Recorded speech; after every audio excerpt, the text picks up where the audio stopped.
যে দোয়াটি সবচেয়ে বেশি দ্রুত কবুল হয়, অর্থাৎ আপনি চাইছেন, চাওয়ার সাথে সাথে আল্লাহ তাআলা কবুল করে নেয়। কোরআনে একেবারে স্পষ্ট আয়াত, কোরআনে আল্লাহ তাআলা এই আয়াতটা এই দোয়াটি লিপিবদ্ধ করে দিয়েছেন এবং এই দোয়াটি লিপিবদ্ধ করার পরেই আল্লাহ তাআলা বলেছেন যে এমনি ভাবে কেউ যদি আমার কাছে দোয়া করে আমি তার দোয়াটা সাথে সাথে কবুল করব। যালিকা নুনজিল মুমিনিন, এমনি ভাবে কোনো মুমিন বান্দা যদি আমার কাছে দোয়া করতে পারে আমি তার দোয়াটাও কবুল করে দিব ইনশাআল্লাহুল আজিজ। চাইতে দেরি আল্লাহ তাআলা কবুল করতে দেরি করবে না। হাদিসের মধ্যে আল্লাহর হাবিব বলেন, দুনিয়ার ভেতরে এই দোয়াটি যদি কোনো মুমিন বান্দা পড়ে, কেউ যদি আল্লাহ তাআলার কাছে দোয়া করে, বিপদ আছে আল্লাহ তাআলা তার বিপদ দূরীভূত করে দিবে, উদ্বেগ উৎকণ্ঠা আছে আল্লাহ তাআলা উদ্বেগ উৎকণ্ঠা দূরীভূত করে দিবে, পেরেশানির ভেতরে আছে আল্লাহ তাআলা পেরেশানিও দূরীভূত করে দিবে। মোট কথা হচ্ছে এই দোয়াটি পড়ে চাইতে দেরি আল্লাহ তাআলা কবুল করতে দেরি করবে না। দোয়াটি একেবারে সহজ, লা ইলাহা ইল্লা আনতা সুবহানাকা ইন্নী কুনতু মিনাজ জালিমিন। সাইয়েদনা ইউনূস আলাইহিস সালাম এই দোয়াটি পড়ার কারণে আল্লাহ তাআলা তাকে মাছের পেট থেকে অন্ধকার থেকে আল্লাহ তাআলা তাকে হেফাজত করেছিলেন। যেই আল্লাহ তাআলা সাইয়েদনা ইউনূস আলাইহিস সালামকে হেফাজত করেছেন সেই আল্লাহ তাআলা কিন্তু এখনো আছে। যে আল্লাহ তাআলা নমরুদের আগুন থেকে সাইয়েদনা ইব্রাহিম আলাইহিস সালামকে হেফাজত করেছিলেন সেই আল্লাহ তাআলা কিন্তু এখনো আছে।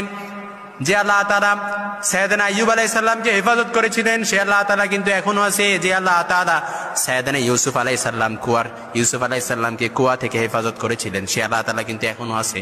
কুয়া থেকে মিশরের বাদশা বানায় দিছে, সুবহানাল্লাহ বিহামদি, সে আল্লাহ তাআলা এখনো আছে। এজন্য খুব বেশি বিপদে পড়ে গেছেন, দেয়ালে পিঠ থেকে গেছে, কারো কাছ থেকে সহায়তা পাওয়ার আশা ছেড়ে দিয়েছেন, দুনিয়ার সবার কাছে মুখাপেক্ষী হয়েছিলেন কিন্তু কারো কাছে ওইভাবে সহায়তা পান নাই, একেবারে দেয়ালে পিঠ থেকে গেছে।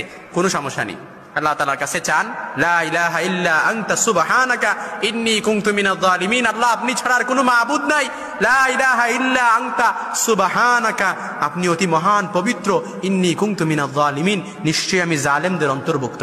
আল্লাহ আপনি আমাকে হেফাজত করেন, আমাকে প্রোটেক্ট করেন, আল্লাহ বিপদ থেকে হেফাজত করেন। আল্লাহ তাআলা বিপদ থেকে হেফাজত করবে।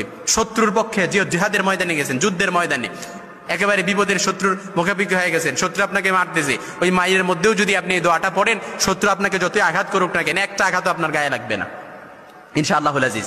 বিপদে পড়ে গেছেন, একেবারে বিপদের সম্মুখীন হয়ে গেছেন, হঠাৎ বিপদে পড়ে গেছেন, এই দোয়াটি পড়বেন, এই দোয়াটি সাথে সাথে পড়বেন, ইনশাআল্লাহ গায়েবী সাহায্য পাবেন। কারণ এই দোয়াটা দুনিয়ার ভেতরে সবচাইতে দ্রুত কবুল হয়, যেটা সাইয়েদনা ইউনূস আলাইহিস সালামের পরীক্ষিত একটা দোয়া। আল্লাহ তাআলা সাইয়েদনা ইউনূস আলাইহিস সালামকে এই দোয়াটি পড়ার কারণে আল্লাহ তাআলা হেফাজত করেছিলেন। এই জন্য আপনার বিপদের মাত্রা যতই হোক না কেন, এই বিপদের মধ্যে আপনি সবর ইখতিয়ার করবেন, ধৈর্য ধারণ করবেন, আল্লাহর প্রতি সন্তুষ্ট হয়ে যাবেন, সন্তুষ্ট হয়ে আল্লাহ তাআলার কাছে দোয়া করবেন, ওই বিপদটা আপনার জন্য নিয়ামত হয়ে যাবে। আর বিপদের সময় যদি আপনি আল্লাহ তাআলার উপর সবর ইখতিয়ার না করে অসন্তুষ্ট হয়ে যান, ওই বিপদটা আপনার জন্য শাস্তি হয়ে যাবে। এই জন্য যত বিপদই হোক না কেন, বিপদকে নিয়ামত হিসেবে নিয়ে আল্লাহর উপর সবর ইখতিয়ার করে, আল্লাহর উপর ধৈর্য ধারণ করে, আল্লাহর উপর হিম্মত রেখে এই দোয়াটি পড়বেন। যদি এই দোয়াটি পড়তে পারেন, যত বিপদই হোক না কেন, যত বড় বিপদই হোক না কেন, সবচাইতে বেশি দ্রুত এই দোয়াটা কবুল হবে। আর যত দোয়া সবচাইতে অন্যান্য দোয়াগুলোর মধ্যে সবচাইতে দ্রুত এই দোয়াটা কবুল হয়ে যাবে।